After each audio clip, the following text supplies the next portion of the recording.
Break के बाद रुक करेंगे अलीगढ़ बुलेटिन की ओर। इस अलीगढ़ बुलेटिन में हम बात करेंगे अलीगढ़ की खास खबरों पर। अलीगढ़ के थाना क्वारसी क्षेत्र में रामघाट रोड से एक निजी एम्बुलेंस में शराब की पेटियां भरकर ले जाने का वीडियो सोशल मीडिया पर वायरल हो रहा है। देखिए ये रिपोर्ट। अलीगढ़ के थाना क्वारसी क्षेत्र में रामघाट रोड से एक निजी एम्बुलेंस में शराब की पेटियां भरकर ले जाने का वीडियो सोशल मीडिया पर वायरल हो रहा है, जिसमें रामघाट रोड की एक अंग्रेजी शराब की दुकान से कई पेटियां एक ट्रामा सेंटर की एम्बुलेंस में रखी जा रही है। जिस तरह से दिन दहाड़े निजी एम्बुलेंस में शराब की पेटियां भरी जा रही हैं, इसमें कोई दो राय नहीं कि निजी एम्बुलेंस के द्वारा दिल्ली, हरियाणा, राजस्थान आदि अन्य प्रदेशों से शराब की तस्करी नहीं की जा रही होगी। इसके बारे में जब ट्रामा सेंटर के संचालक से बात की गई तो उनके द्वारा बड़े ही साफ लहजे में कहा गया कि अगर पेटियां एम्बुलेंस में जा रही हैं तो क्या हो गया। पहले भी एम्बुलेंस में अवैध गैर कानूनी रूप से ले जाया जाने वाला सामान कई बार पकड़ा भी जा चुका है। लॉकडाउन में भी एम्बुलेंस में शराब की तस्करी की काफी खबरें प्रकाशित हुई थी। अलीगढ़ से सी न्यूज संवाददाता संजीव शर्मा की रिपोर्ट। अलीगढ़ मुस्लिम विश्वविद्यालय के संस्थापक के नाम से ऐतिहासिक छात्रावास सर सैयद हॉल के रीडिंग रूम को खत्म करके हॉस्टल बना दिया गया है, जिस पर छात्रों की क्या प्रतिक्रिया है, देखिए इस रिपोर्ट में। अलीगढ़ मुस्लिम विश्वविद्यालय के संस्थापक के नाम से ऐतिहासिक छात्रावास सर सैयद हॉल के रीडिंग रूम को खत्म करके हॉस्टल बना दिया गया है। इसको लेकर छात्रों में आपत्ति और नाराजगी है। छात्र विश्वविद्यालय प्रशासन से दोबारा रीडिंग रूम बनाने की मांग कर रहे हैं। छात्रों का कहना है कि एएमयू प्रशासन ने गर्मियों की छुट्टियों में छात्रों को हॉस्टल ये कहकर खाली करवाया था कि हॉस्टल में रेनोवेशन का काम होगा। यूनिवर्सिटी खुलने के बाद हॉस्टल में रेनोवेशन का काम तो नहीं दिखाई दे रहा, लेकिन एएमयू संस्थापक के ऐतिहासिक हॉल सर सैयद के रीडिंग रूम में हॉस्टल बनाकर जरूर दिखाई दे रहा है, जिसको लेकर यूनिवर्सिटी के सीनियर छात्र आपत्ति जता रहे हैं। छात्र विश्वविद्यालय प्रशासन से मांग कर रहे हैं कि वह दोबारा इसको रीडिंग रूम बनाए। क्या नाम है? मेरा नाम हफीजुर रहमान है। हफीज भाई, आपके हॉल में जो रीडिंग रूम हुआ करता था, अब उसकी क्या सूरत हाल है? रीडिंग रूम इससे पहले जो हुआ करता था वो साउथ के कोने में जो है वहाँ पे लड़के अच्छे खासे पढ़ते थे और काफ़ी लड़के आ जाया करते थे। और अब जो रूम बना है, जिसको बनाया गया है आसमान मंजिल है, वो उसमें जो है जगह कम है, जिससे जो है बच्चों को जो है पढ़ने में दुश्वारियाँ हो रही हैं। पुराने रीडिंग रूम में इस वक्त क्या है? पुराना रीडिंग रूम इस वक्त बच्चों के लिए रिहाइश बना दिया गया है, जो कि जिसमें काफ़ी लड़के आ रहे हैं। लेकिन यह है कि जो अब बना है उसमें लड़कों को पढ़ने में दुश्वारियाँ हो रही हैं। यहाँ पे रिसर्च स्कॉलर हैं, सीनियर स्टूडेंट, एक रीडिंग रूम को हॉस्टल में तब्दील कर दिया गया है। इसके बारे में क्या सोचते हैं, क्या कहना चाहते हैं? इंतजामिया से किसी चीज़ की डिमांड करेंगे? इंतज़ामिया से हमारी दरख्वास्त यही है कि जो है वो जो पुराना रीडिंग रूम था उसी को जो है फिर से बनाया जाए, ताकि जो है बच्चों को दुश्वारियाँ ना हो, और जैसा भी हो उसको जो है जल्द उसका हल निकाला जाए। ये क्या कहना चाहते हैं इस हॉल के जो रीडिंग रूम है इसके बारे में? अस्सलाम वालेकुम, मैं अब्दुल वहीद हूँ और मैं एसएस हॉल साउथ जो एक मरकज़ी हॉल है अलीगढ़ मुस्लिम यूनिवर्सिटी का, मैं वहाँ का रिहायशी हूँ। मुझे इस हॉल में रहते हुए 5-6 साल हो चुके हैं और यहाँ पे एक रीडिंग रूम हुआ करता था, जहाँ हम लोग आके बहुत आसानी और सहूलत के साथ जो है बैठ के पढ़ते थे। और कुछ चीज़ें जो ऐसी थी जिसकी कमी भी थी, तो हमने वाइस चांसलर से दरख्वास्त करके उन सारी कमियों को भी दूर किया। और अभी कुछ ही वक्त हुआ है कि पिछले वाइस चांसलर ने आके इस रीडिंग रूम का इनॉग्रेशन किया, तो इसमें तमाम रीडिंग रूम की सहूलियात मुहैया थी, कंप्यूटर लैब भी थे, एसी वगैरह भी थी, सारी चीज़ें थी। लेकिन अभी जल्द जो है एक चीज़ हम लोगों को देखने में आ रही है और जो काबिल बर्दाश्त नहीं है। एज आ रेसिडेंस मेंबर इस हॉल के मुझे ये चीज़ देख के इंतहाई तकलीफ़ होती है और कुढ़न होती है कि हमारे इस रीडिंग रूम को, जिसको हमने इतनी तगोदो और मेहनत से बनवाया था, हर तरह की सहूलियात इसमें मुहैया थी, इस रीडिंग रूम को ख़त्म करके यहाँ पे तलबा के लिए एनेक्सी के तौर पर इस्तेमाल किया जा रहा है। यहाँ बेडिंग डाल दी गई है, तलबा यहाँ पे रिहायशी तलबा रहते हैं और वहाँ वो लोग जो है पढ़ाई लिखाई का जो एक माहौल था वो बिल्कुल ख़त्म हो चुका है। यहाँ पे एक कंप्यूटर लैब सेट था, जहाँ पे वो तलबा जिनके पास लैपटॉप नहीं है या उस तरह की सहूलियात नहीं थी, वो यहाँ की अपनी ज़रूरियात पूरी करते थे, अपने ज़रूरी फॉर्म वगैरह भरते थे। वो तमाम कंप्यूटर पता नहीं कहाँ जा चुके हैं, शायद कहीं जाके कोने में पड़े धूल चाट रहे हों।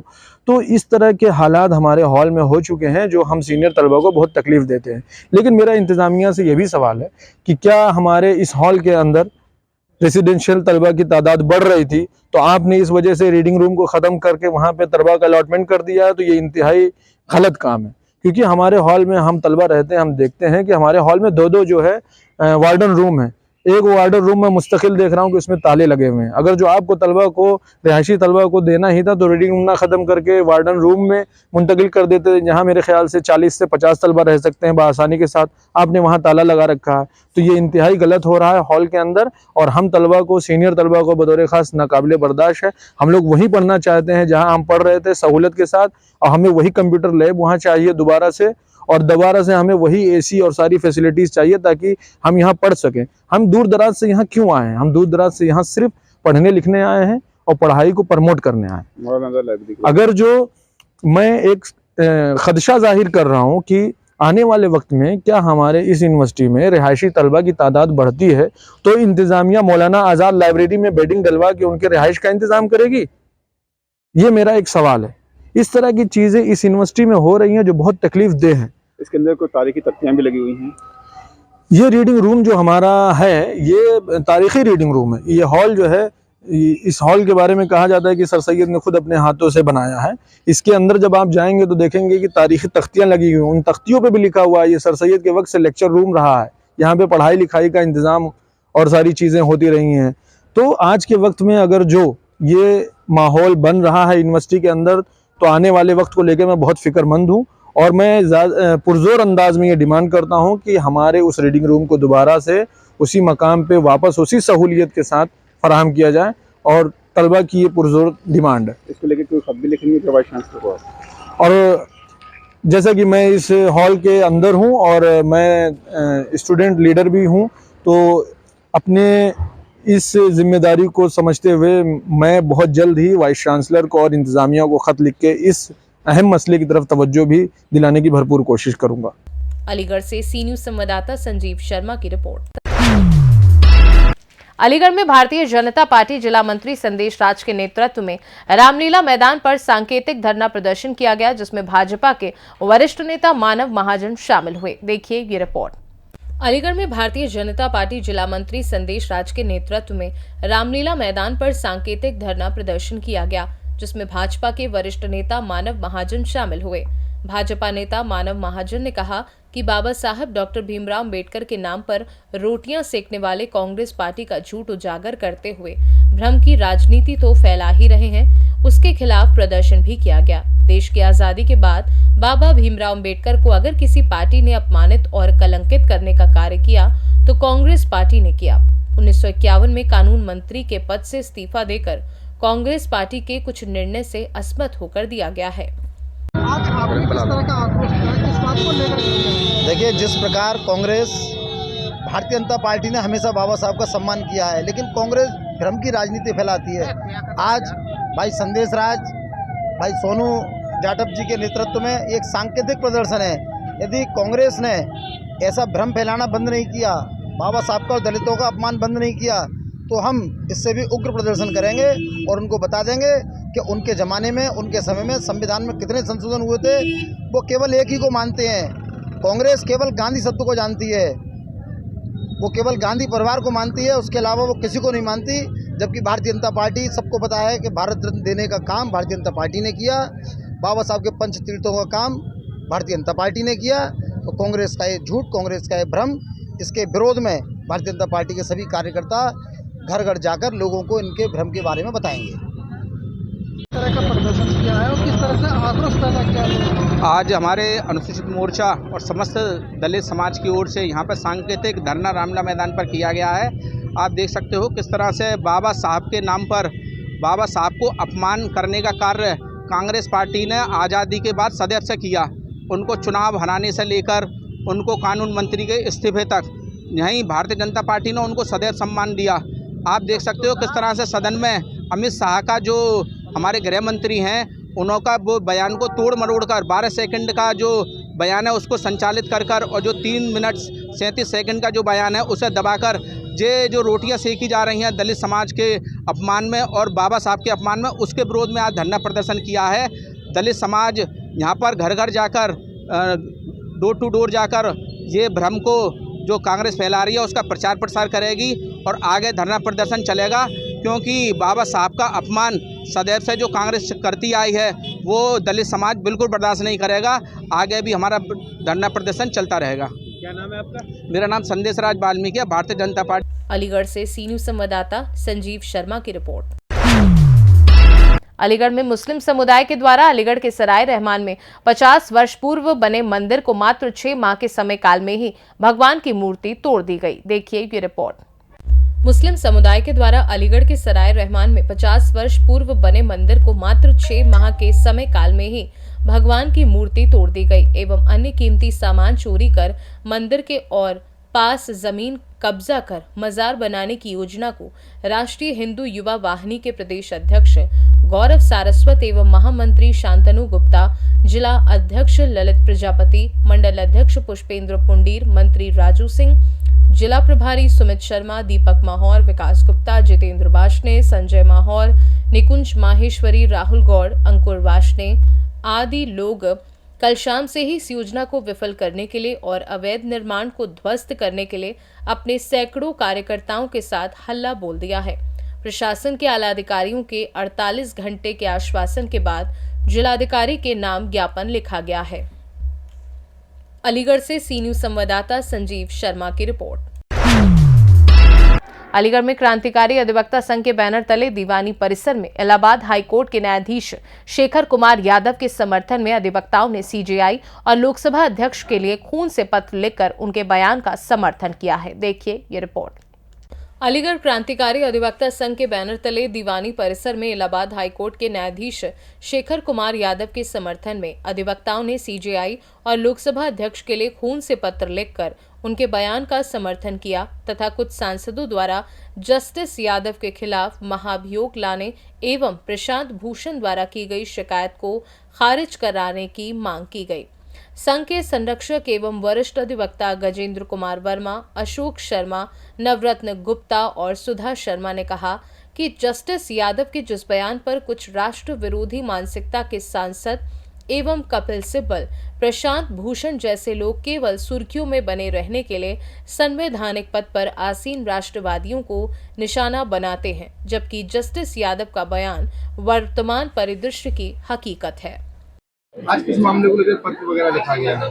क्रांतिकारी अधिवक्ता एकता मंच द्वारा ये पत्र जस्टिस शेखर के खिलाफ महाभियोग का जो नोटिस दिया गया है उसके और जस्टिस जेसीआई द्वारा उनके खिलाफ जो है नोटिस जो दिया गया था, जांच जो बैठा दी गई थी, उसके समर्थन में दिया गया है कि उनके खिलाफ जो नोटिस दिया गया महाभियोग का और जांच जो बैठा दी गई है वो गलत रूप से बैठाई गई है। महाभियोग गलत रूप से लाया गया है। उन्होंने जो बातें कही थी एक गोष्ठी में बिल्कुल संवैधानिक रूप के अनुकूल थी। उन्होंने कोई ऐसी गलत बात नहीं कही जिससे संविधान को कर्मा को नुकसान पहुंचता हो। उन्होंने वही बात कही जो कि आज देश चाहता है, देश की एकता अखंडता बनाए रखने के लिए और धर्मनिष्ठता बनाने रखने के लिए उन्होंने गोष्ठी में जो बातें कही हैं उसके खिलाफ प्रशांत भूषण जैसे लोग राष्ट्रद्रोही जो हैं वो महाभियोग लाते हैं। ये गलत बात है। तो जस्टिस शेखर के समर्थन में हम ये खून से भरा लेटर लिख रहे हैं। किसके लिए लिखा है? ये हमने सीजेआई, सुप्रीम कोर्ट और लोकसभा अध्यक्ष के लिए लेटर लिखा है। किस तरह की मांग वगैरह की गई है? जी, सीजेआई से हमने प्रार्थना की है उनके खिलाफ जो जांच कमेटी बैठा दी गई है वो गलत है। उनके खिलाफ कोई आशानुरूप कोई ऐसी अनुशासनात्मक कार्रवाई ना की जाए जिससे उनकी कर्मा और भविष्य के लिए ठेस पहुंचे और उन्होंने जो बातें कही हैं उनको उसी परिप्रेक्ष्य में देखा जाए। हालांकि न्यायपालिका की गरिमा के बाहर जो है उन्होंने गोष्ठी में कही और जो प्रतिबंधित बातें हैं जो पहले से हैं वो उससे थोड़ा सा अलग थी। तो उन्होंने जो अनुशासनात्मक कमेटी या जांच कमेटी बैठाई है उसके खिलाफ कोई अनुशासनात्मक कार्रवाई न की जाए। जो बातें वास्तव में देश के लिए सही है उन्होंने वही बातें कही हैं, लेकिन फिर भी अगर न्यायपालिका उनके खिलाफ कोई अनुशासनात्मक कार्रवाई करती है तो उसका हम विरोध करते हैं। ये क्रांतिकारी अधिवक्ता एकता मंच के बैनर तले हमने लिखा है और लोकसभा के अध्यक्ष से मांग की है कि उनके खिलाफ जो महाभियोग का नोटिस लाया है उसको निरस्त करने की कृपा करें। अगर कोई ऐसा प्रस्ताव उसमें लाया जाता है तो अपने स्तर से उसको देखें और जस्टिस शेखर के समर्थन में अपनी कार्रवाई करें। क्या नाम है आपका? मेरा नाम संयोजक हूँ गजेंद्र कुमार वर्मा, एडवोकेट क्रांतिकारी। आज किसके लिए पत्र लिखा गया है और किस तरह की मांग वगैरह की गई है? हमारा क्रांतिकारी अधिवक्ता एकता मंच के तत्वाधान में आज ऐसे राष्ट्र विरोधी जो ताकतें हैं, जो लगातार राष्ट्र हित की बात करने वाले किसी भी संवैधानिक पद पर बैठे बड़े से बड़े अधिकारी और पदाधिकारियों को निशाना बना रहे हैं। जैसे प्रशांत भूषण ने एक सही और सत्यवाद और राष्ट्रवादी बात जो जस्टिस शेखर कुमार यादव जी ने कही, जो हमारे हाई कोर्ट के जस्टिस हैं, उन्होंने शिकायत सीजीआई महोदय को की है। एक महाभियोग जो विपक्ष कभी राष्ट्रवाद के लिए खड़ा नहीं होता, वो सांसद जो 50 सांसद हैं वो राष्ट्रवाद के लिए खड़े नहीं होते, किसी अच्छे कार्य के लिए खड़े नहीं होते, लेकिन राष्ट्र विरोधी गतिविधियों के लिए वो सबसे पहले आए हैं। जस्टिस यादव जी के लिए महाभियोग की तैयारी वो लोग कर रहे हैं। उन सब के लिए आज हमने सीजीआई महोदय, सुप्रीम कोर्ट और अपनी लोकसभा के स्पीकर, उनके लिए हमने एक खून से पत्र हम लिख रहे हैं और एक संदेश दे रहे हैं कि हमारे चीफ जो जस्टिस हैं, जस्टिस यादव जी, उनके लिए हम अधिवक्ताओं का खून का एक एक कतरा उनके साथ है। प्रशांत भूषण जैसे लोगों को और जो महाभियोग की लाइन में खड़े सांसद हैं, उनको हम इस देश की विचारधारा पर किसी भी तरीके से हावी नहीं होने देंगे। हम जस्टिस यादव के साथ खड़े रहेंगे। अभी खून से पत्र लिखा है, यदि इससे भी बात नहीं बनी तो सड़कों पे उतरेंगे। तमाम काले कोट पहन के अधिवक्ता जस्टिस यादव के लिए न्याय की बात करेंगे, उनके कंधे से कंधा मिलाकर सड़कों पर उतरकर प्रोटेस्ट करने के लिए तैयार होंगे। सौरभ चौधरी, एडवोकेट। अलीगढ़ से सी न्यूज संवाददाता संजीव शर्मा की रिपोर्ट।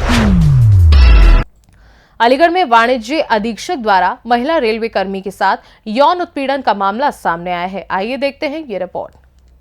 अलीगढ़ रेलवे की महिला कर्मी के साथ यौन उत्पीड़न मामले में ज्ञापन। वाणिज्य अधीक्षक द्वारा महिला रेलवे कर्मी के साथ यौन उत्पीड़न का मामला सामने आया। 1 साल पहले हुई घटना में दोषी पाए जाने के बावजूद नहीं किया गया ट्रांसफर। रेलवे के महाप्रबंधक को अखिल भारतीय क्षेत्रीय महासभा ने ज्ञापन सौंपा है।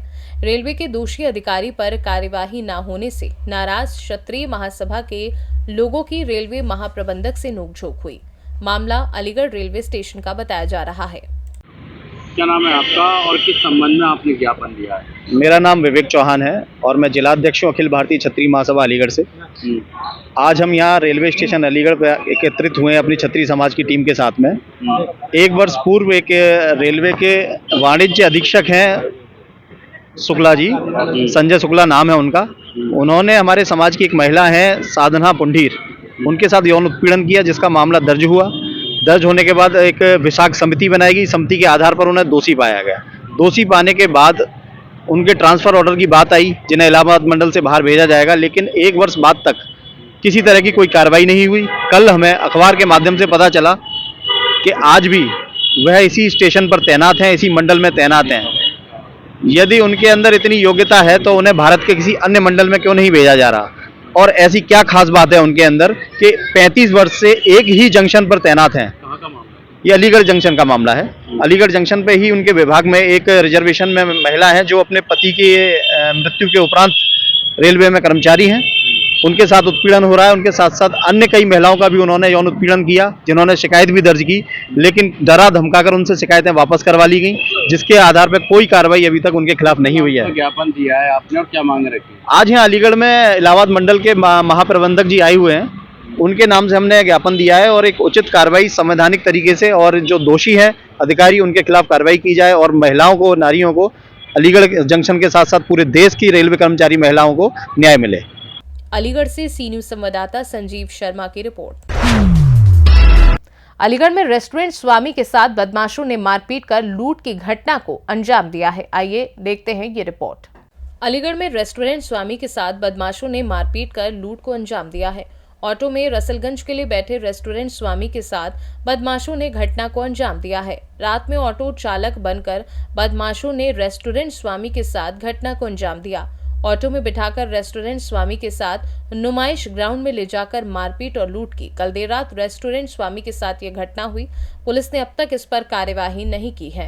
ये घटना बन्ना देवी थाना इलाके के नुमाइश ग्राउंड की बताई जा रही है। क्या नाम है आपका, कहाँ के रहने वाले हैं? मेरा नाम गफ्फार है, फसलगंज मच्छी वाली गली में रहता हूँ। जी, तो क्या घटना हुई आपके साथ? मैं माल गोदाम पे गया, वहाँ पे मैंने कुछ इंडिया बार में 2 पैक पीने के बाद वहाँ से क्रॉस करते हुए माल गोदाम से टेम्पो में बैठा मैं। उसमें 3 लोग पीछे बैठे हुए थे, ड्राइवर टेम्पो चला रहा था।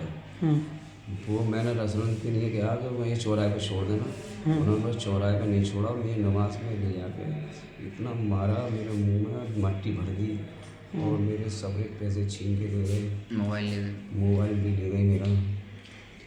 कितने पैसे छीने? मोबाइल कौन सा? 40,000 रुपये करीब है मेरे, और छोटा मोबाइल है कोई। कितने लोग थे वो मारपीट में? 4 लोग थे वो। 4 लोग। ये घटना कब की है? जी है, रात को 10:40 की बात है ये। अच्छा, तो कहाँ ले गए थे वो आपको फिर? नमाज में ले गए, लाल बत्ती के पास अंदर क्रॉस करके। क्या उनको जानते हैं आप, तीनों चारों में से किसी को? ये किसी को नहीं पहचान। पुलिस को सूचना दी थी आपने? पुलिस को फौरन दी मैंने, 20 मिनट वहीं पड़ा रहा, मैं हिम्मत बांध के बन्ना देवी पहुंचा। मुझे कुछ नहीं, वो राहत मिली वहाँ का। अभी पुलिस ने कोई कार्रवाई की है? अभी कोई कार्रवाई नहीं की है, मैंने रिपोर्ट दे के आया हूँ लिख के। अभी कोई कार्रवाई नहीं हुई अभी तक? अभी कोई नहीं हुई है। अलीगढ़ से सी न्यूज संवाददाता संजीव शर्मा की रिपोर्ट। फिलहाल के लिए अलीगढ़ बुलेटिन में बस इतना ही। देश दुनिया की बाकी खबरों को जानने के लिए आप देखते रहिए सी न्यूज भारत।